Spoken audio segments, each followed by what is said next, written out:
Good morning guys, কি খবৰ? আজি মই ওলালোঁ অকণমান ফুৰিব যাব, মানে খেলা চাব যাম। আৰু সেইবাবে মায়েও মাছ আনিবৰ বাবে মোক 100 টকা এটা দি দিলে। আৰু ইহঁতো ওলালহি আমাৰ ঘৰত, যিহেতু মই বাইক লৈ নাযাওঁ, ইহঁতৰ লগতে যাব লাগিব। ময়ো দৌৰা দৌৰি কৰি ইহঁতৰ লগতে ওলাই ল'লোঁ। এতিয়া আহি আছোঁ কেন্দিগুৰি, মাজে মাজে বাইকত উঠি লাহে লাহে। মই কিন্তু আজিকালি বাইক বহুত কমকৈ চলাওঁ, এবাৰ নহয় দুবাৰ নহয় 3বাৰ। বৰ বেয়াকৈ টপিলা ঠাচকা খাই পৰিছিলোঁ, সেইবাবে ভয়ে লাগে আজিকালি বাইক চলাব। আৰু মামাই দিয়া স্কুটিখনৰ পিছফালে উঠি আহি আছোঁ, চুলি আল বাল কৰি। বাপ ৰে বাপ, কি ৰাস্তাতে সোমাই দিছে। পৰিলোঁ নপৰিলে বাচিলোঁ আৰু আহি পালোঁ কিবাকৈ ৰক্ষা। আৰু চেঙিলা পাই গ'লোঁ। এতিয়া খেলা চাম। আৰু 4জন আমি খোজকাঢ়ি আহি আছোঁ, ইহঁতে লাজ কৰে আকৌ।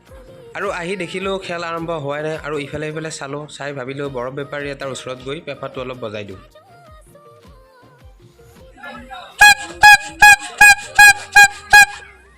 আকৌ অলপ জুমি চাই দেখিলোঁ খেল আৰম্ভ হোৱা নাই কাৰণে কুকুৰকেইটাই অকণমান প্ৰেক্টিচ কৰি আছে। আৰু আজিৰ খেলখন আৰম্ভ হৈছে জোনজ্যোতি আঞ্চলিক ক্লাব আৰু মংগলদৈ ক্লাব। আৰু খেল চলি থকাৰ সময়তে মই তাৰ পৰা ওলাই আহিলোঁ। আৰু এইখনে হৈছে চেঙিলীয়া বজাৰ। ইয়াতে মাছ পাই নেকি মই অলপ ঘূৰা ঘূৰি কৰি চালোঁ। আৰু এজন বেপাৰীয়ে ধুনীয়া ধুনীয়া মাছ লৈ বহি আছে। আৰু মাছকেইটা ভাল লাগি মই 100 টকাৰে মাছ লৈ ল'লোঁ। আৰু মাছ বেপাৰীটোৰ পৰা 100 টকাত মাছ লৈ কিনে মই ঘৰলৈ উভতিলোঁ।